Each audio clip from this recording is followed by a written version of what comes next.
Hello, my name is Angel Rojas. Today is Thursday, September 30th, 2021, and this is your Threat Landscape Update.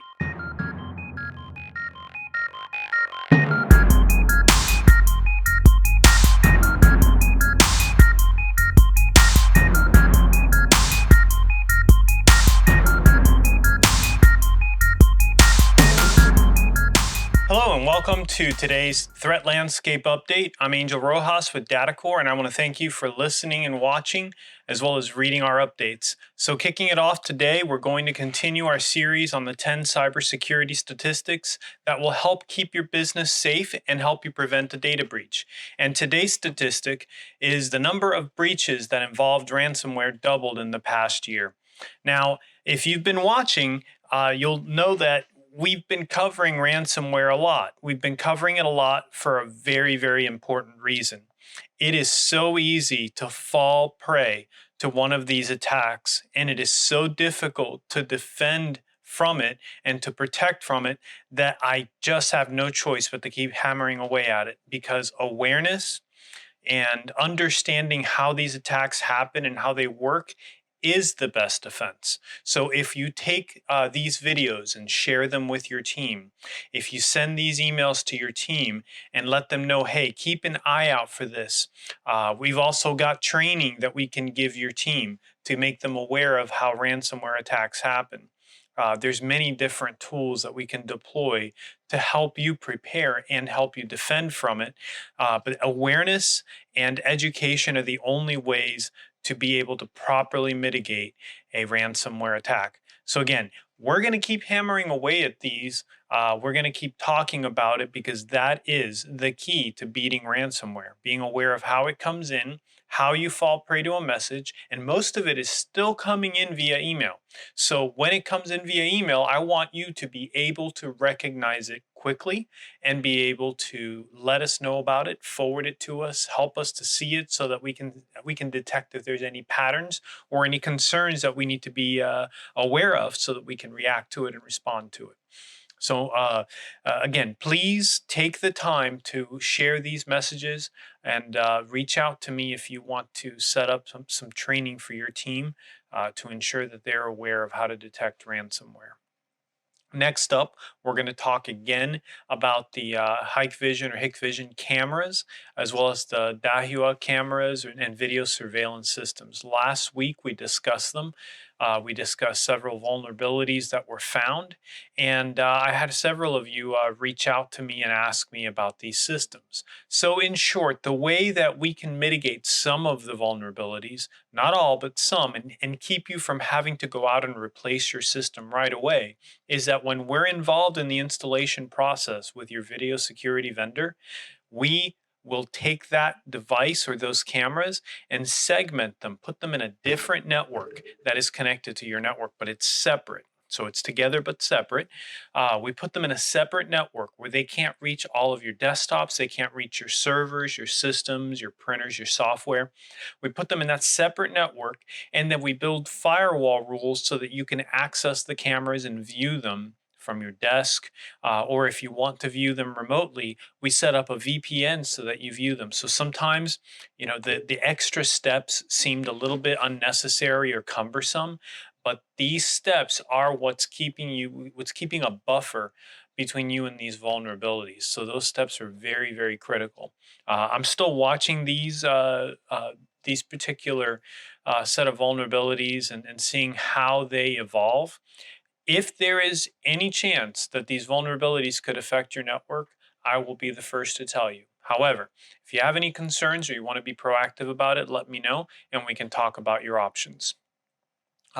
This past week, you may have noticed that your voice over IP may not be working as well as it used to. And the reason is one of the largest carriers, bandwidth.com.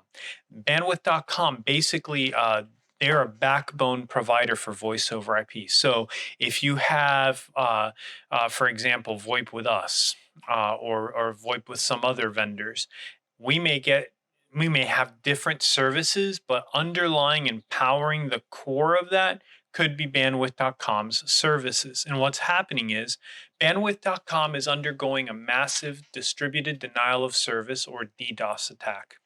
What that means is a distributed denial of service attack is when many computers maybe get infected with some kind of virus or something, and then an attacker uses those computers to place illegitimate requests on the victim's network, in this case, bandwidth.com. So, what's happening is all these illegitimate requests are coming in. Bandwidth.com is taking care of them because these computers, these systems that are attacking, are so distributed. That's where the first D comes from, distributed. Because they're so distributed, there's no pattern to where it's coming from. They can't block the requests. Also, the requests look legitimate.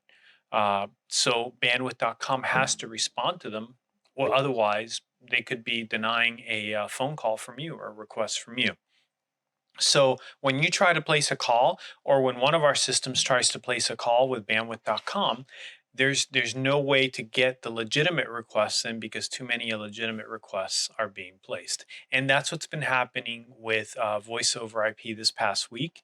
We're watching that as well. Our main provider, siptrunk.com, has been trying to mitigate those situations. However, this is one of those where it's a big problem that's affecting many people, and it's not as simple as, well, let's find another carrier, because the phone numbers have to live somewhere. And some of the phone numbers for the siptrunk.com service that we use live on bandwidth.com. That's where they actually make the interface between the voice over IP world and the traditional telephone world. So those numbers have to live somewhere. If it's bandwidth.com this week, it might be level 3 next week. Well, we have clients that have numbers with level 3 as well. So it's not about where you're at, but really about how the response is being handled. Bandwidth.com is doing everything humanly possible to get this attack under control. But again, it's a massive problem. It's a real problem. And they've been having some trouble getting through it. So if you're affected, the key here is be prepared. As with anything, even a phone line, you could have somebody dig in front of your office and get a cable cut, and it might take a few days for the phone company to come out and restore service. So just because you're on VoIP doesn't mean that you have all the options in the world for redundancy. Make sure you have a plan to still carry on business if you lose your phone service. Which brings me to my next point, which is contingency plans. We hit on them last week, and I want to talk to them or talk about them again, because just like ransomware, it is important to talk about it. Having a contingency plan for your business when technology fails is critical. I've heard colleagues of mine, make claims that their technology never fails, and they make claims of 100% or 99.999% uptime. And quite frankly, those claims can't be substantiated. The only thing that backs those claims up may be history.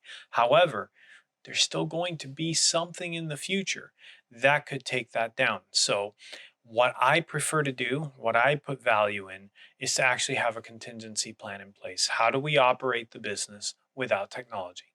We talked last week about a simple way. If you have work that needs to be done the next day that you can anticipate, perhaps prepare the schedule or prepare the work orders or what you need the day before and have them printed out as a backup. Maybe it's not the most optimal way to work, but at least you can work. So those are some of the things that I want to get you thinking about. And if I can help you in any of those things, I'll be more than happy to. Finally, Cybersecurity Awareness Month is October. So I'll be sharing a little bit of extra material. And what I want you to focus on is be sure to share this material with your teams, with your employees, and anybody else that might be interested.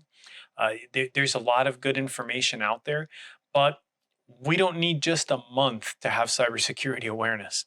This should be an everyday thing.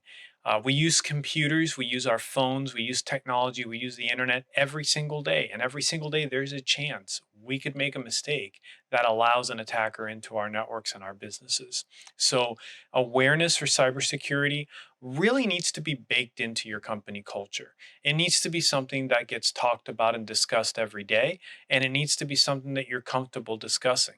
So, think about how you can implement some of that into your team meetings to ensure that your company stays safe online. Thanks again for watching. I'm Angel Rojas with DataCorps. Feel free to share this. Be blessed. Have a great weekend, and I'll see you soon.